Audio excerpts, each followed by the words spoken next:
بسم اللہ الرحمن الرحیم۔ السلام علیکم۔ کسی گاؤں میں ایک غریب مولوی رہتا تھا۔ وہ اس چھوٹے سے گاؤں کی اکلوتی مسجد کا پیش امام تھا اور نماز کے علاوہ گاؤں کے بچوں کو قرآن بھی پڑھاتا تھا، جبکہ اس کی بیوی گاؤں کی بچیوں کو مدرسہ پڑھاتی تھی، جس سے ان کا گزر بسر ہو جاتا تھا۔ ان کی ایک ہی بیٹی تھی جو کہ بہت خوبصورت تھی۔ اس کی خوبصورتی کے چرچے دور دور تک پھیلے ہوئے تھے اور یہی بات گاؤں کے چودھری صاحب کے بیٹے تک بھی پہنچی۔ اس نے موقع کی تلاش شروع کر دی کہ کسی طرح ایک بار اس حسین لڑکی کو دیکھ لے، آخر وہ کیا بلا ہے۔ ایک دن وہ مولوی صاحب کے گھر چلا گیا کہ کچھ نیاز وغیرہ دینے کے بہانے مولوی کی بیٹی کا دیدار ہو جائے گا، اور اسی طرح وہ اپنے مقصد میں کامیاب ہو گیا۔ جب امام صاحب مسجد میں نماز پڑھا رہے تھے تو اس نے دروازے پر دستک دی اور مولوی کی بیٹی کی آواز آئی، کون؟ اس نے کہا اس کے پاس کچھ سامان ہے جو چودھری صاحب نے بھیجا ہے، وہ لے لے۔ لڑکی نے کہا کہ آپ دروازے میں رکھ دیں، میں اٹھا لوں گی۔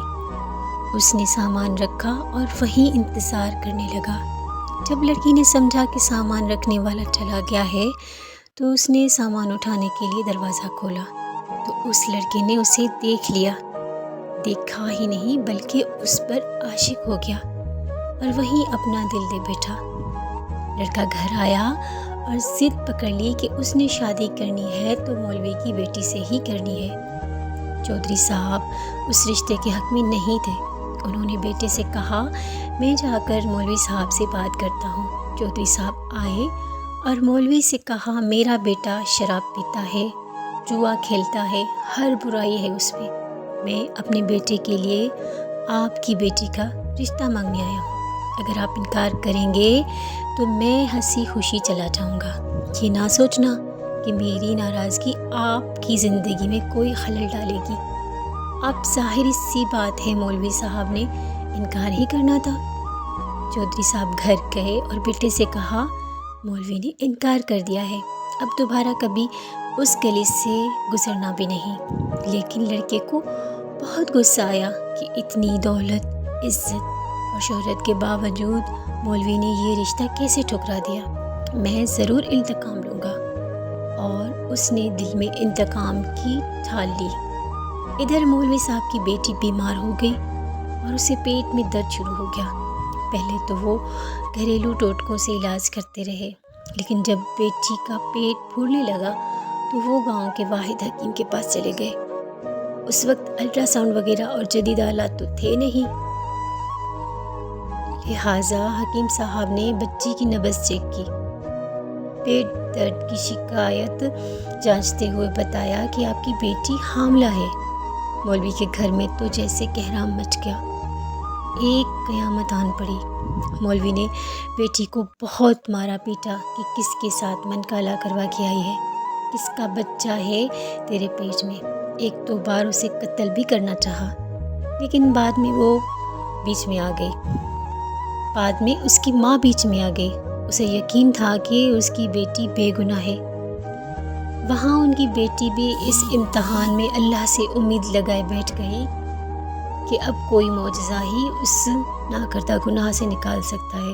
ادھر چودھری کے بیٹے نے جب 2-3 بار مولوی کو بیٹی کے ہمراہ حکیم کے پاس جاتے دیکھا تو حکیم کے پاس چلا گیا۔ تھوڑی سی رقم ادا کی تو حکیم نے ساری بات ادھر اگل دی۔ چودھری کا بیٹا واپس آیا اور گاؤں کے میراثی کو کچھ رقم دے کر سارے گاؤں میں اعلان کروا دیا کہ مولوی کی بیٹی بغیر نکاح کے حاملہ ہو گئی ہے۔ گاؤں کی عورتیں مولوی کے گھر آنے لگیں اور پوچھنے لگیں کہ ایسا کیا ہو گیا کہ بیٹی کو یہ گناہ کرنا پڑا، اس کی شادی کیوں نہیں کروا دے، کسی کے ساتھ من کالا کیا، غرض جتنے من اتنی باتیں۔ گاؤں کی پنچایت نے مولوی سے امامت واپس لے لی۔ انہیں 1 ماہ کا وقت دیا کہ وہ اپنی رہائش کا بندوبست کسی اور گاؤں میں کر لے۔ گاؤں والوں نے بھی اپنی بچیوں کو مولوی کی بیوی کے پاس بھیجنا چھوڑ دیا۔ ہر طرف سے مولوی صاحب پریشانیوں میں گھرے جا چکے تھے، انہیں کوئی راستہ نہیں دکھائی دے رہا تھا۔ ایک دن وہ پریشانی کے عالم میں بیٹھے تھے کہ دروازے پر دستک ہوئی۔ جا کر دروازہ کھولا تو سامنے ایک خوبرو نوجوان کھڑا تھا۔